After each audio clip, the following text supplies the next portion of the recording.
My apologies for my late entrance. I misplaced the car keys. We're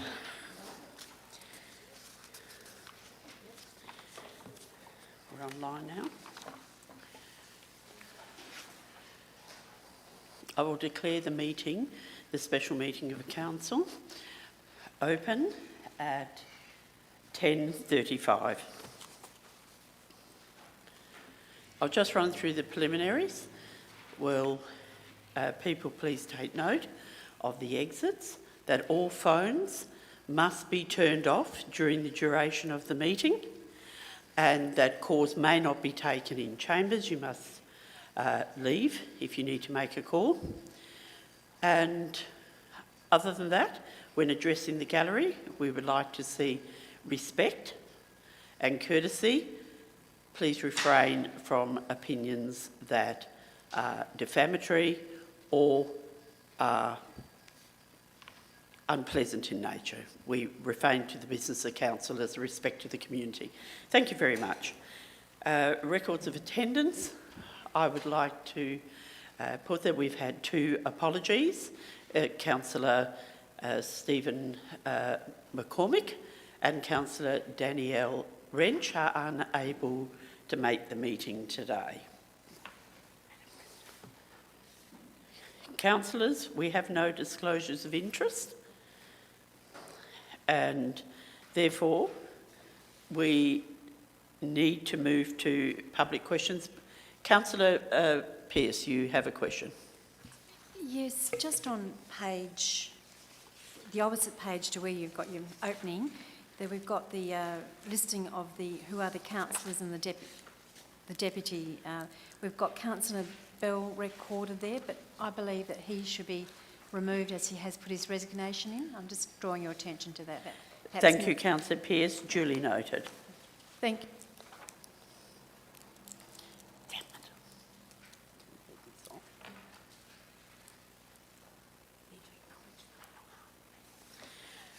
Before we start, I definitely would like to first do a welcome to country and acknowledge our Noongar, Ballardong and Yuit peoples, who are the traditional custodians and the respective traditional custodians of lands within the wider Shire of 2J. I'd like to pay my respects to their elders, past, present and emerging.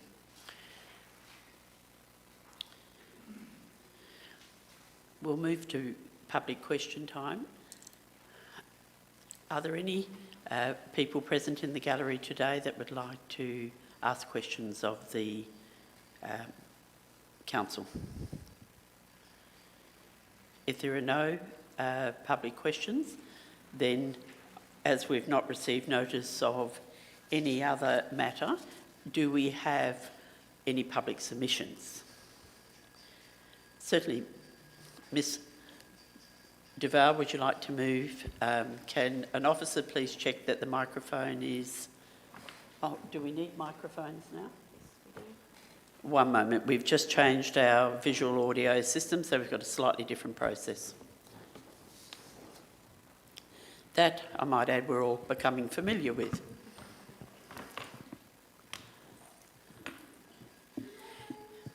Mrs Duval, if you just state your name, please, and address, and your submission. And correction, it's not Mrs Duval, it's Ms. Ms. Thank you. Shelley Duval, 303 Harders Chitty Road. I'm here to speak against the motion, and I believe that we should fill the vacant position vacant. The values of the Shire are integrity, accountability, inclusiveness and commitment. And I believe that this motion goes against those values.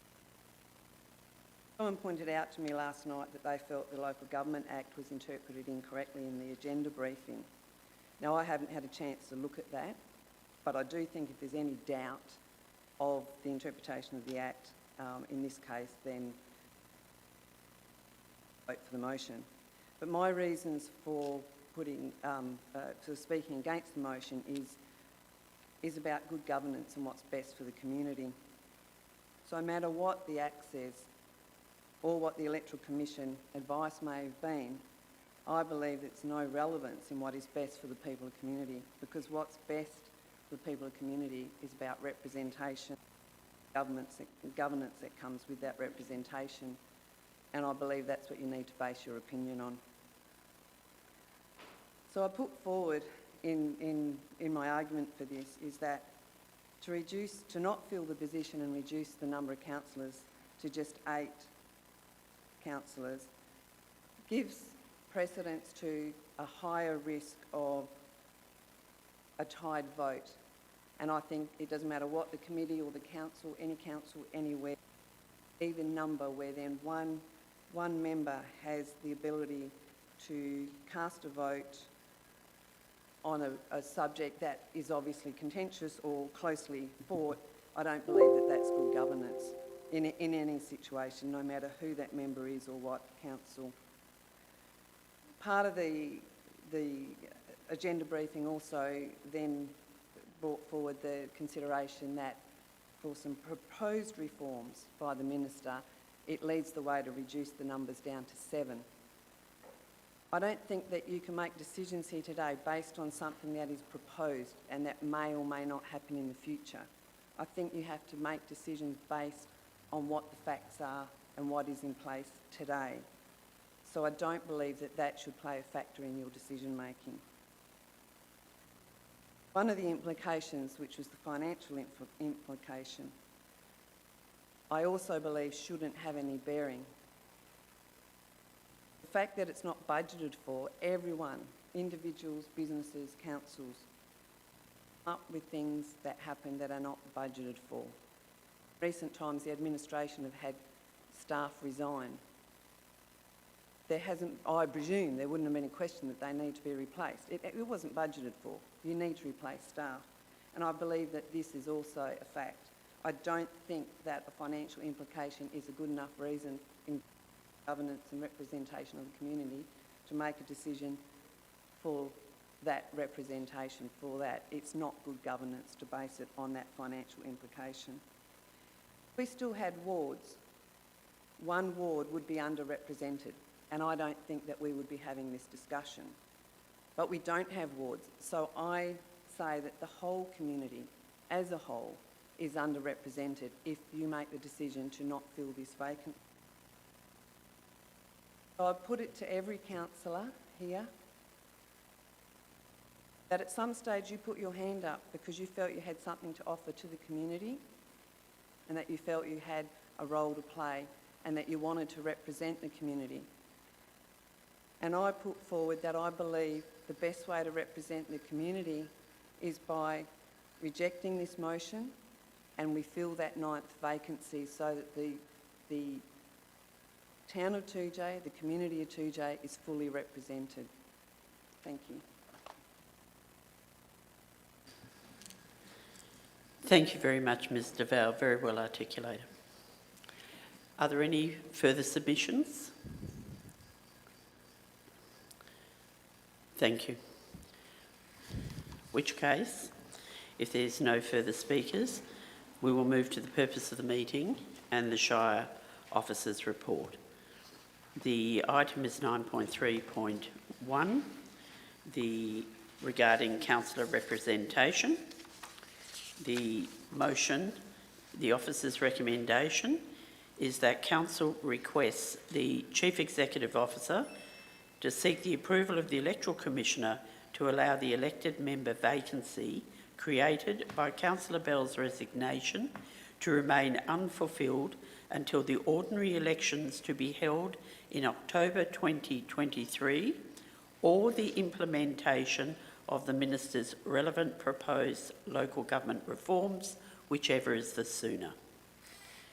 2, notes that in accordance with section 4.17.4 of the Local Government Act of 1995, the term of the member who held the office is to be regarded in section 4.6 as ending on the day on which it would have ended if the vacancy had not occurred. That is the first officer's recommendation. So I think we'll address the first officer's recommendation and then we will address the second officer's recommendation, which relates to nominees for the 2 vacancies that have been created in our committees, as a delegate to the Bushfire Advisory Committee and as a delegate on their Development Assessment Panel.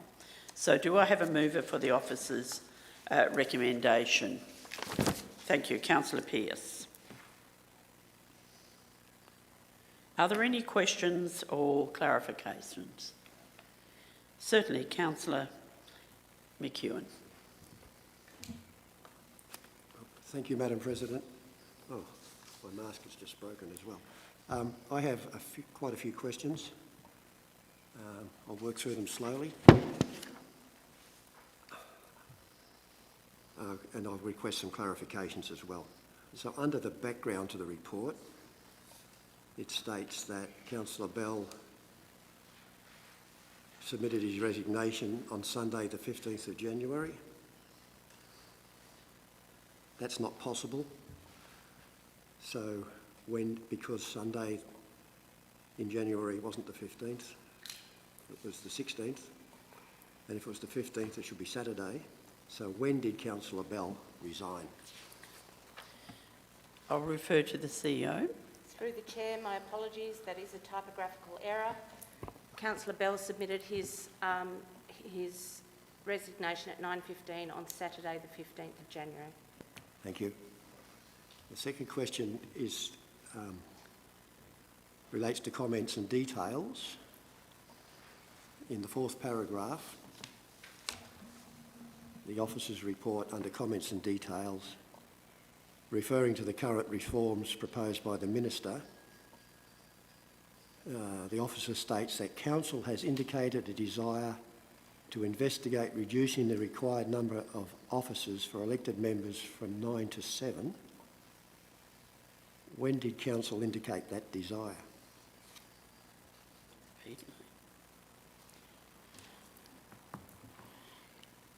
First, I will respond. We have not formally indicated our desire, but certainly in concept forums this has arisen.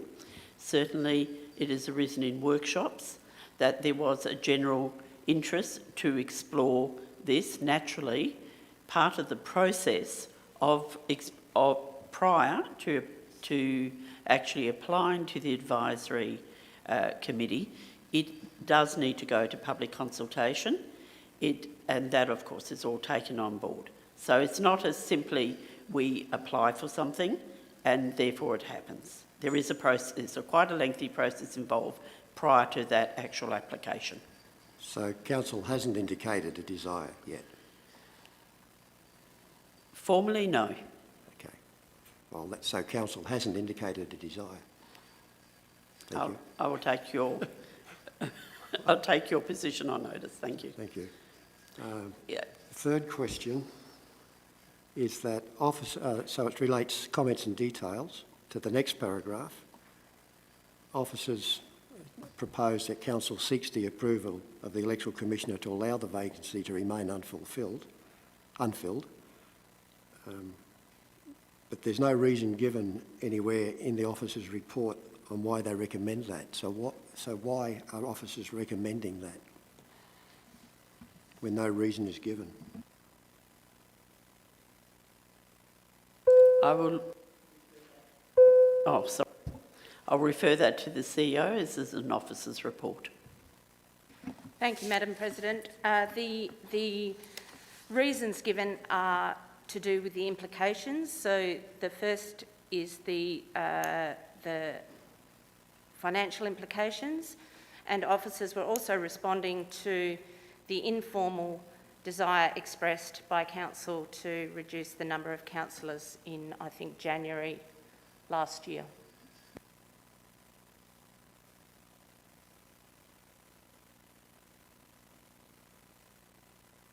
Okay, but that's not made clear in the report, but I'll take your word for it. Back to comments and details. One thing that's concerned me about this whole meeting is that the meeting was called to consider options following the resignation of a councillor. That was the notice of the meeting, but the officer's report only considers one option, not options. So let's go to comments and details. The first line refers to sections 4.8, 4.9 and 4.10 of the Local Government Act. Now, section 4.9 of the Local Government Act indicates specifies what the options are following the resignation of a council that it requires an extraordinary election.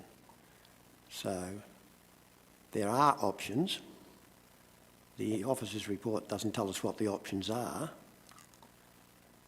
and we're being asked to make a decision based on one option only when the purpose of the meeting was to consider options.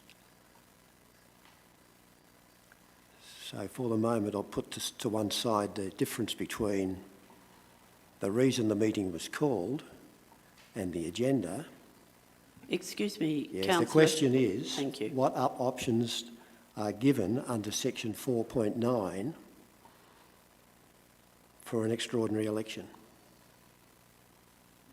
I will again refer to the CEO. Thank you, Madam President. If council chooses not to resolve the officer's recommendation, the Local Government Act will prevail. And yes, you're quite right, there are no options that have been provided, and I apologise for that. Okay, but one of the options is an option that the President holds. Is there any reason why the President didn't exercise that option? No, you're quite correct. Would you refer to the option? Excuse me, just take one moment to read that option.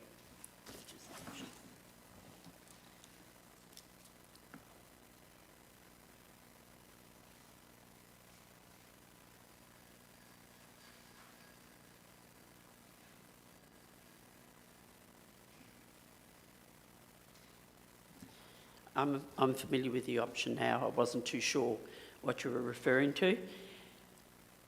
To be quite frank, I didn't consider it, and I didn't consider it in the sense that we were, and I probably wrongly, was quite aware of the process that is in place with the reduction of councillors. We had considered that the election coming will possibly be null and void to the question if the reforms come into place, which is certainly indicated will happen before that. However, one can never be sure. That question really should have been put to council in hindsight, whether we wish to set a date, and I stand corrected. Can you clarify what you just said about the election being void if the reforms go through? If the reform should come into play prior to the election which we have noted, which is the normal electoral process, and that reform is to reduce our council to 7 members, then by that election period, we are already at 8 councillors, so we will be reduced further. So in the context of this particular recommendation, setting the date at that election for another councillor would no longer be relevant, because we would already have too many councillors. So in that sense, that was what was in play when we were considering the reforms, that if the reforms came in and required us to reduce to 7, and we have a council of 9, by that election, we are still 1 councillor more, so we would not be replacing Councillor Bell's position at that election.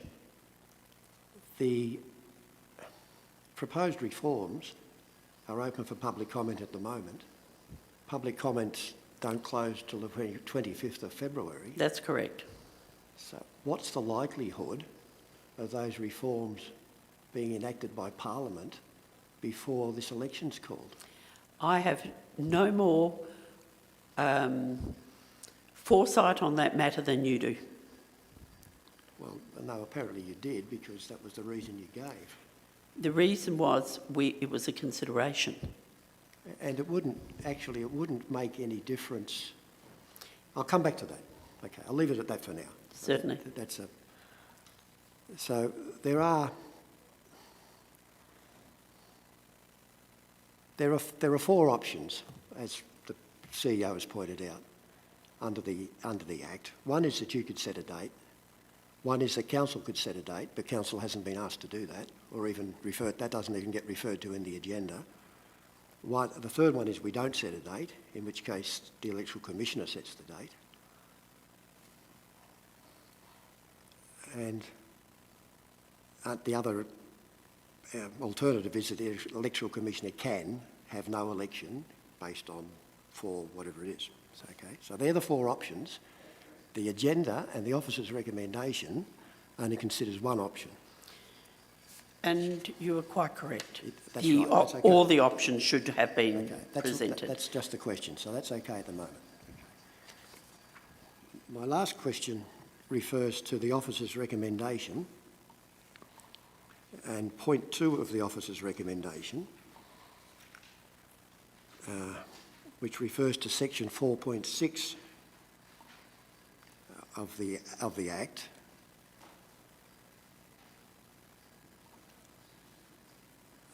But 4.6 is not mentioned anywhere in the officer's report. So what does 4.6 of the Act actually refer to, section 4.6? If we're going to vote on it, I think I would just like to clarify, you're talking about point 2. Yeah. It says that notes in accordance with section 14.17(4) of the local government, the term of the member who held the office is to be regarded in section 4.6 as ending on the day on which it would have ended if the vacancy had not occurred. I'm just reading this out for public interest. Thank you. So I will just refer to 4.6. Thank you.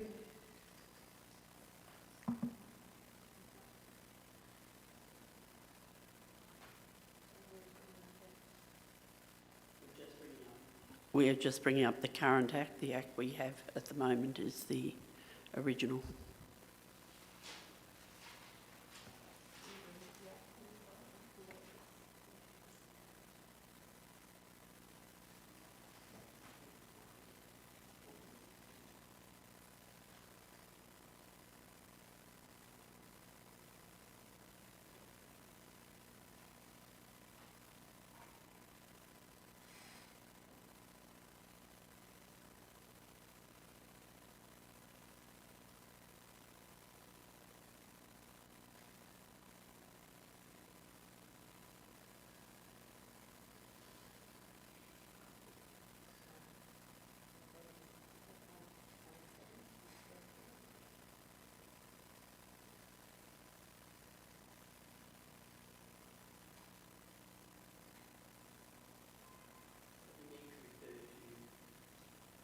So 4.6 is the election day for ordinary elections.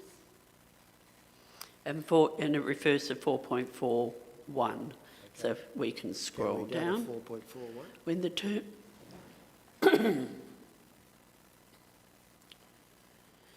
and 4.41 says when the term of office of an elected mayor or president or councillor is going to end, under the table to section 2.28, an election to fill the office is held. Okay, So my question, can we go to 2.28 then?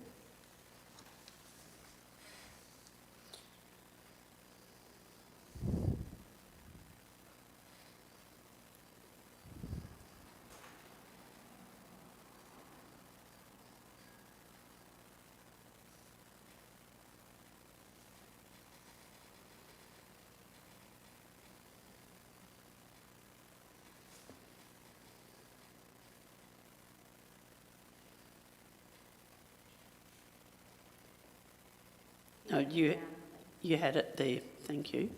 Elect a mayor or president or councillor elected at an ordinary election on the day after the ordinary elections day. Sorry, I can't see the head of the column.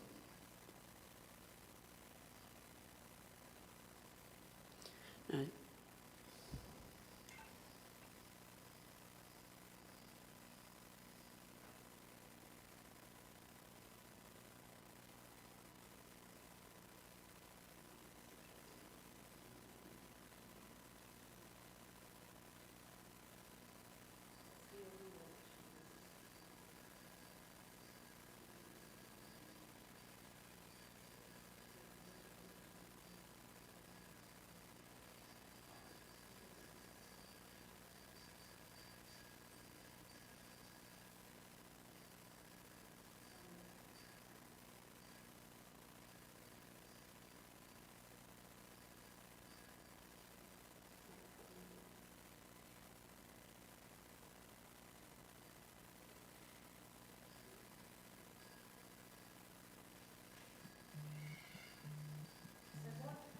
So please raise your point.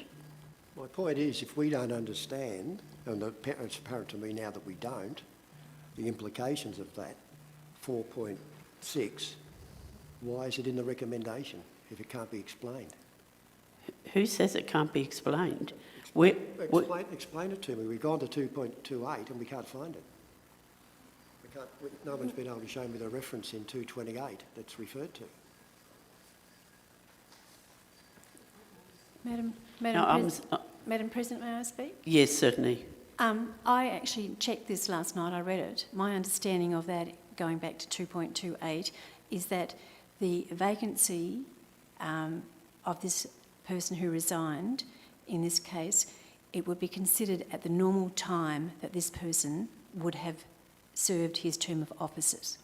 That is when the vacancy, in other words, that's how I understood it when I read it, that we're asking the Commissioner to ask for this position not to be filled and the term would be ending in the normal time if he had not been resigned. So That's for my clarification, yeah. do you think that means he remains as a councillor till that date? No. He would remain a councillor if he had not resigned. He has resigned, but the term of the office continues until that date when he would have finished. That was my understanding when I read it last night. Okay, I'll leave it at that for now. All right, thank you. I'm glad that you mentioned, because I was struggling a little bit to understand where the intent of your question was. I have to be quite frank, and that is exactly our understanding of it. And I will refer to the CEO, because I think this has been quite a laborious way to go through and confusing for the public, so there needs to be some clarification. Thank you, Madam President. Thank you, Madam President, but I'll come back to it. Thank you. Thank you, Madam President.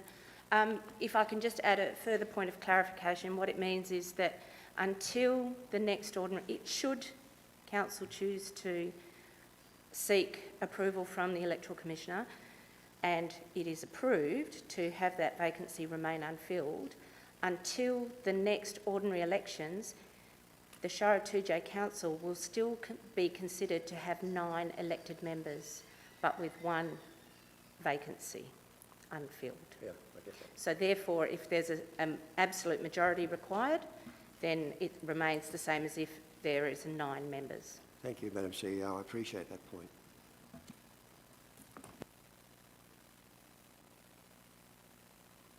I also appreciate that you felt and should have been the other options made available, and certainly take notice of that, Councillor. Well, thank you, Madam President, in which case I'll raise a point of order.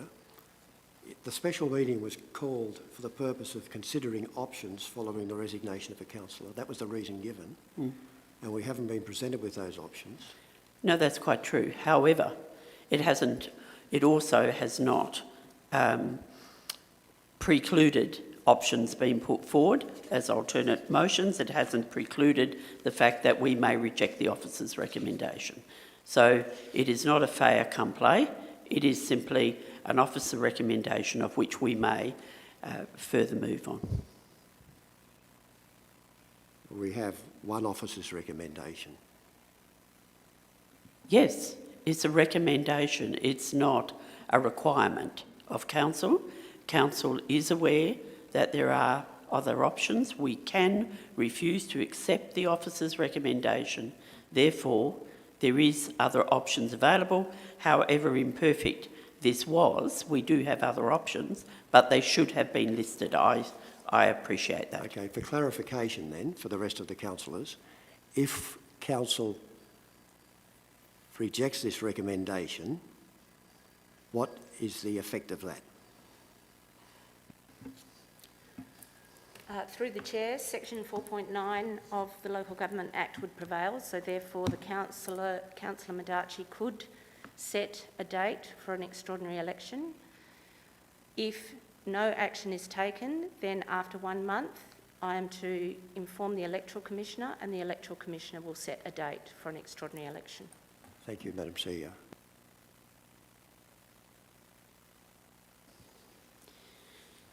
So if there are any further questions? Not at the moment. My nemesis. Keep me honest. Now, we will now... are there any objections to the officer's motion? Thank you. There's an objection noted. So we need a seconder. Thank you. Councillor Ruthin has seconded. So, Councillor Pearce, would you like to speak to the motion? Yes, thank you.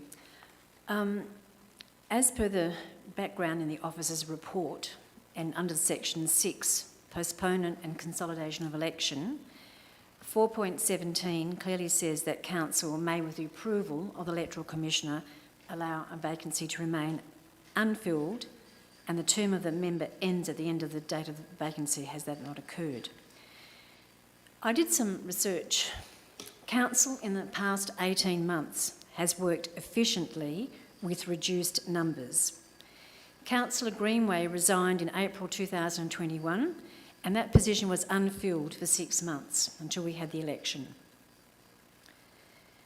So that meant council had 8 active councillors.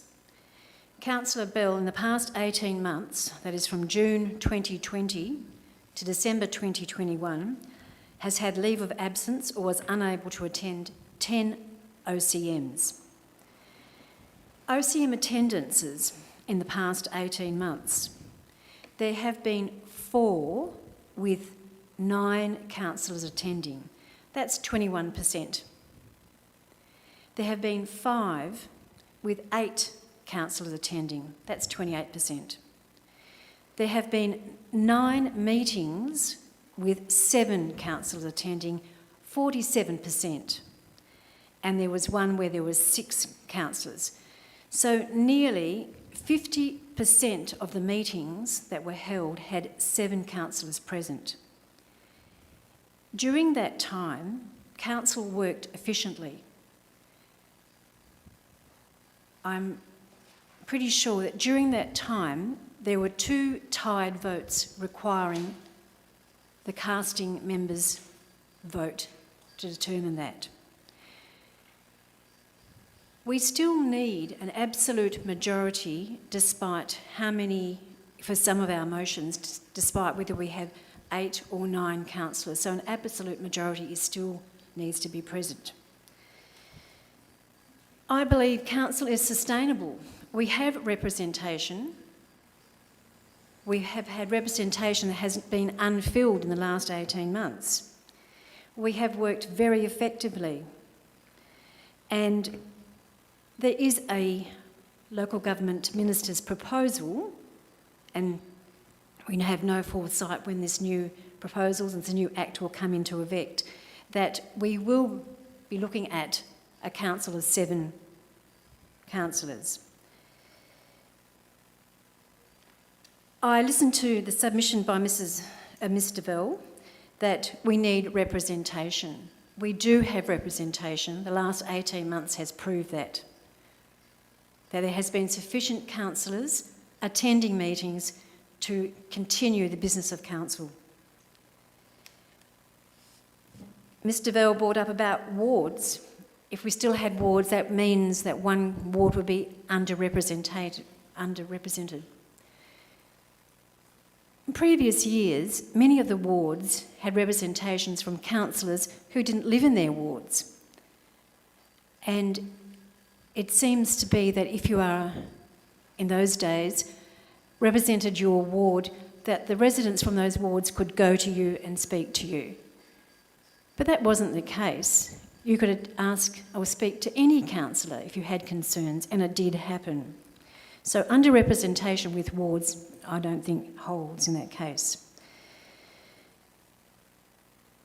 There is the point that democratically, having one person having the ability to decide on issues in a tied vote, that is on issues that only require simple majorities, not absolute majorities.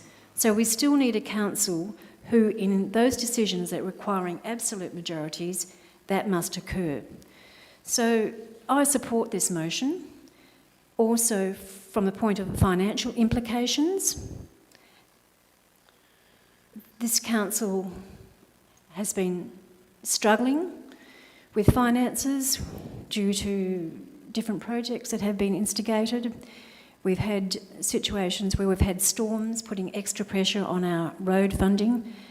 And to me, to consider an extra funds in going ahead with this election, but not only also that, we also have the funds to expend on a councillor that we would not have to expend if we didn't have an extra person. Thank you.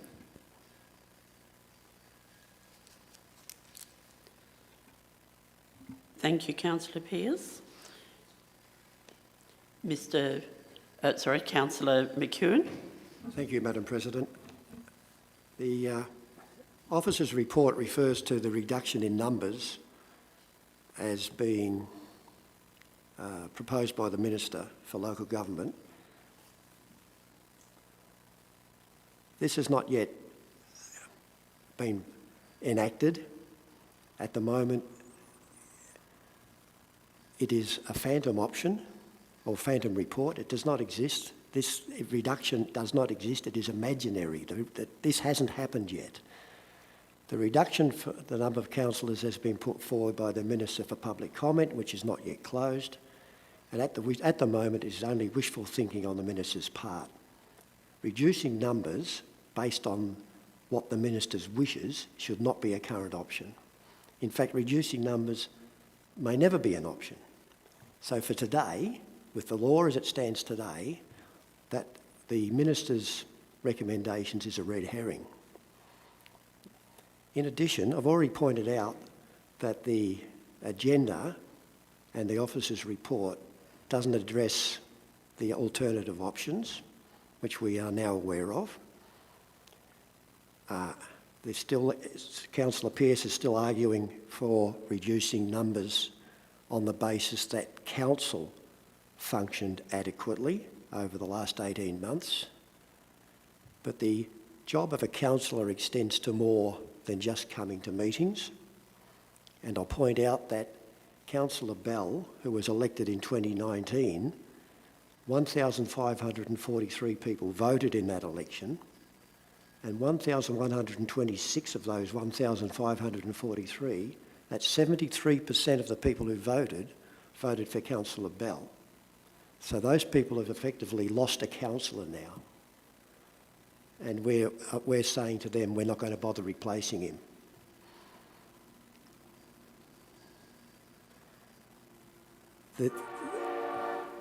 The officer's report doesn't explicitly state the reason for reducing the numbers, and the process for reducing council numbers is quite complex, quite long-winded, and is covered in Schedule 2.2 of the Local Government Act, and also in section, it's in Schedule 2.2 of the Local Government Act, and requires a lot of inquiry and a lot of It's a long and involved process to reduce the council numbers. What we're faced with here is an opportunistic attempt to reduce numbers based on an appeal to the electoral commissioner, but without taking the steps that are indicated by the Local Government Act Schedule 2.2. I came to I read the notice for the meeting. The notice that called the meeting was to consider the options following the resignation of a councillor. I'm still surprised that that's not what the officer's report involved. I was quite surprised when I got the agenda. We're looking to reduce the numbers from 9 to 8 without consultation with the ratepayers of 2J, the people we represent. And I just can't vote for this. This is a watering down of the democratic process as far as I'm concerned. And it may have been a different matter if the agenda had included more options and more explanation, and at least given some reason why this was necessary. It's not necessary. Some people might see it as desirable, but it is not necessary.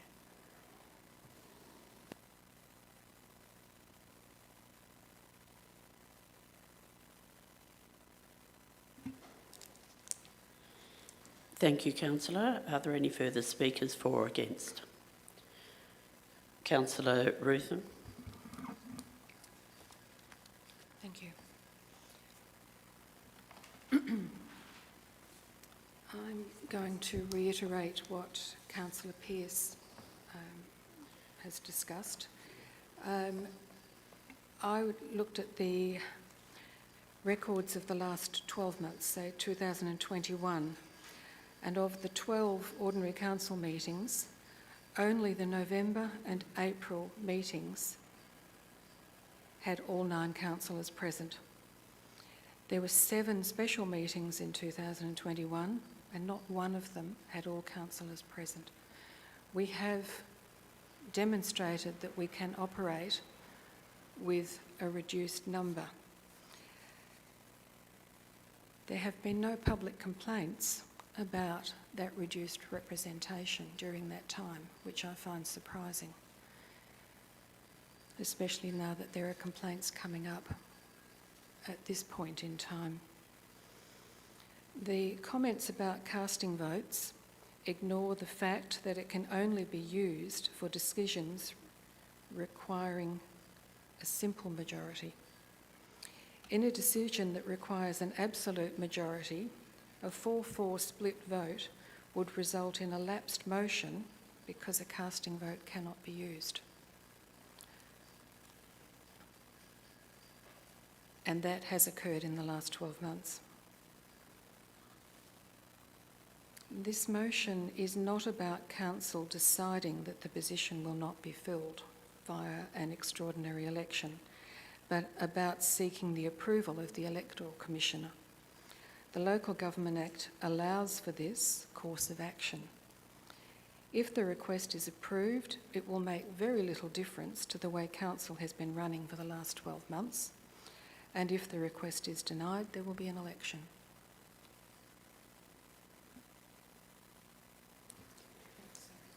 One more thing. Any reference to wards, I think, is also a red herring, because without wards, any ratepayer can speak to any elected member. They're not restricted to only speaking to a ward representative. Thank you.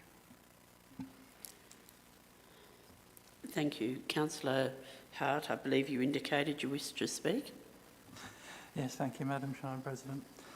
I won't flog other people's horses, but I'll add a few other comments from my own perspective. In terms of having 9 elected members for a district of this size, I would suggest that we are in fact well overrepresented. If we have a look at the City of Swan and their 13 elected members, and goodness knows how many people live there. I'd say as a district, we are top-heavy with councillors. I will pick up on the department's apparent view of how we are delivering governance after the inquiry, and it is my view that the department has given its stamp of approval to the way both the previous council has been running and the way the current council is running. We, with 8 functioning elected members, have shown ourselves quite capable of delivering good governance on behalf of the Shire residents. As others have commented, absolute majority still requires 5 elected members, so from that viewpoint, a reduction of 1 member has no bearing. Let's also have a look at the financial implications, looking at the figures in the officer's report. That comes to roughly $45,000 to no good effect on the way of governance. I see that as a waste of ratepayers' money. And I feel that if I was to support the replacement, it would amount to a slap in the face for the ratepayers. In terms of the minister having indicated, yes, there is no legal requirement as yet, but I think there is more to being a councillor than just following the letter of existing legislation as it happens to apply at the time. I think council needs to, or could with advantage, be aware of the social atmosphere within which it operates. That includes the state legislation. Right.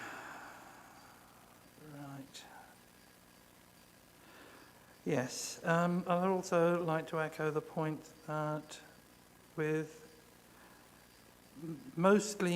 almost all meetings having fewer than 9 elected members, only 2 were decided by the casting vote of the presiding member.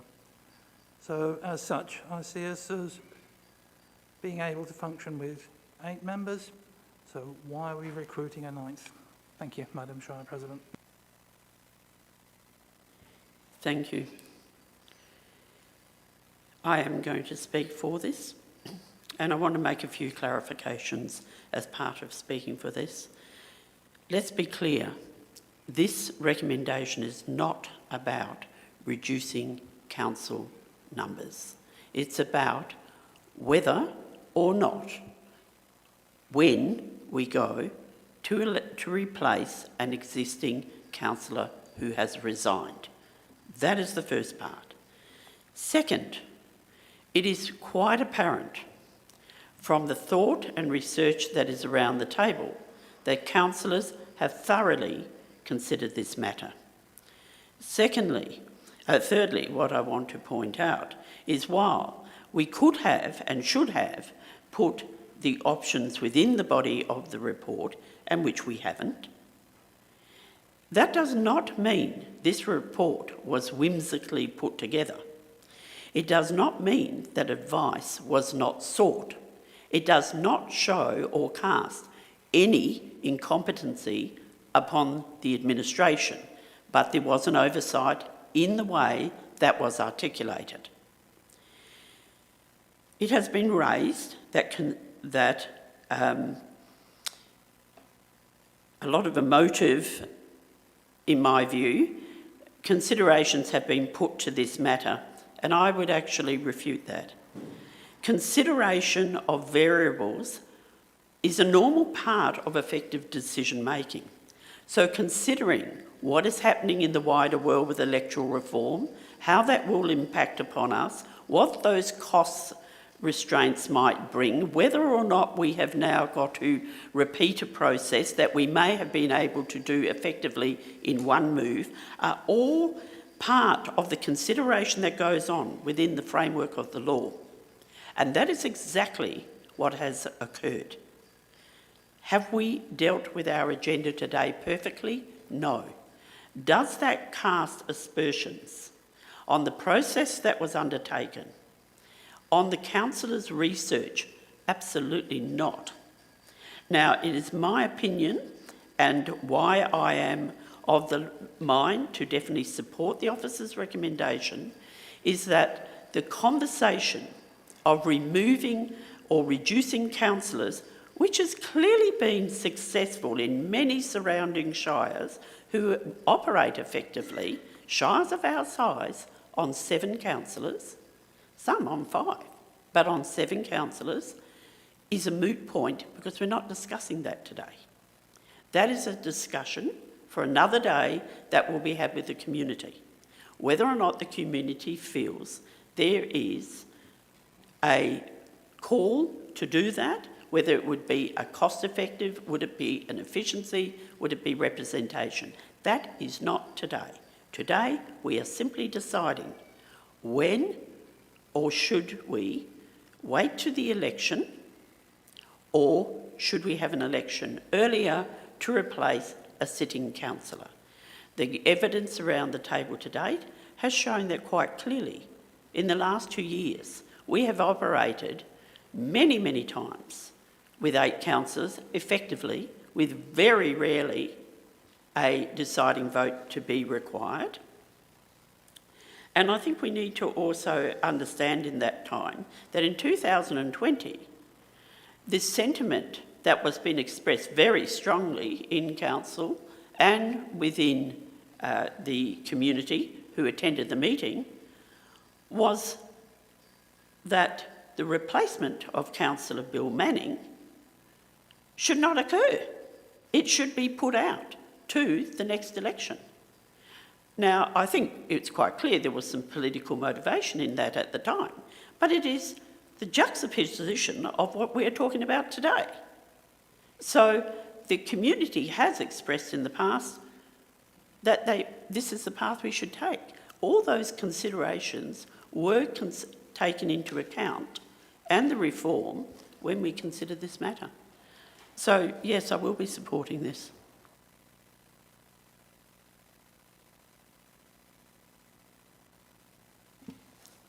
So I now move that Councillor Pearce, you have the right to reply. Thank you, Madam President. I just had a couple of things to... I do agree that this motion is not about a reduction in the number of councillors, but merely whether to get approval to fill or unfill this vacancy. I do agree that the report does not have options, but if councillors took the time, and I'm pretty sure most of us did, when we read under the comments and details, it quite clearly states when a councillor resigns from office, sections 4.8, 4.9, 4.10 give us those options. So if a councillor feels that it was appropriate, an alternative motion could have, or foreshadowed an alternative motion could have been raised to address that in this situation. So that I feel that was open to councillors to do that. I think that's all.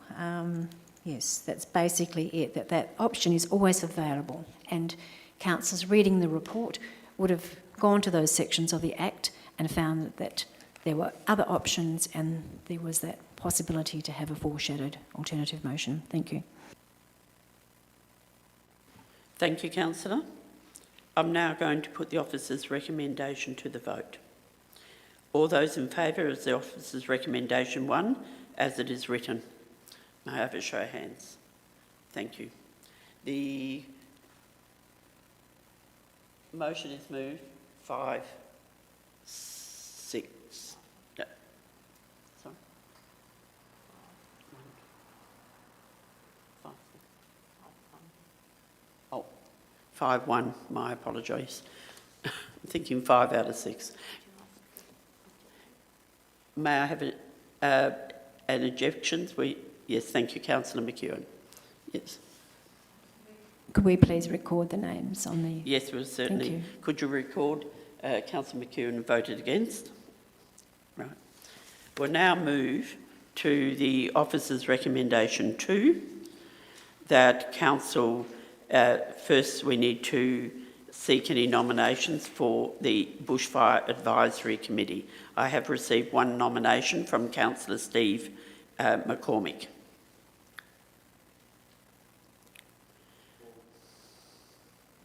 The Bushfire Advisory.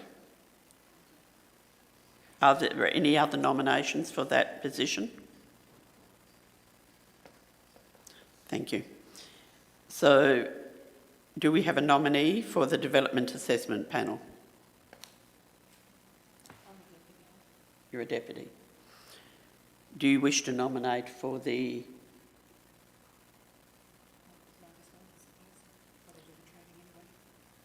All right, so Councillor Ruthin will nominate for the position. As we have 2 nominations, one for each, we have a nominee of Councillor McCormick as the primary delegate on the Bushfire Advisory Committee, and we have a nominee of Councillor Ruthin as the delegate on the Development Assessment Panel. Number 3, requests the CEO to inform the Department of Planning, Lands and Heritage of the Council's delegate on the Development Assessment Panel. Councillor, are there any objections or questions or clarifications? Madam President, sorry to interrupt, but because Councillor Ruthven is already a deputy on the Development Assessment Panel, Council will need to nominate a deputy to replace her. Thank you. Point taken. Are there any nominees for a deputy? I'm happy to be a deputy All right. on that panel. Then we will add point 4. We nominate... Sorry, Madam President, if I could suggest that we add in a point 3 that nominates Councillor Pearce as deputy delegate, and make that and then make point 3 point 4. Yep. Happy with Perhaps that. that suggestion would be better coming from a councillor. So, excuse me, can you clarify? Oh, but it's a recommendation before council, and it's an amendment to a recommendation. Yes, certainly, but council have yet to object or ask questions or clarification, so it is coming to council's only No, I recommendation. don't object to it. It's Yep, thank you. So, nominate Councillor Pearce as deputy delegate to the DAP. Right, and it's up on screen that the previous point 3 has now been renamed point 4. So do we have any questions or clarifications? Do we have any objections? If we have no objections, this is carried under 9.3 unanimously. Thank you very much. Madam President, there was no mover for the recommendation. Very, very sound point there, and clearly I've been distracted. So before we progress any further, first I need a mover. Do I have that's Councillor Hart. Do I have a seconder? Councillor Jury. I take it there's still no objections or clarifications. So therefore, if there's no objections, we will carry that 9.3. Thank you for bringing that to my attention. It's one of those meetings where a bit of distraction is occurring. The business of council has been finalised today, so I'll declare the meeting closed at 11:34. Thank you very much for your attendance.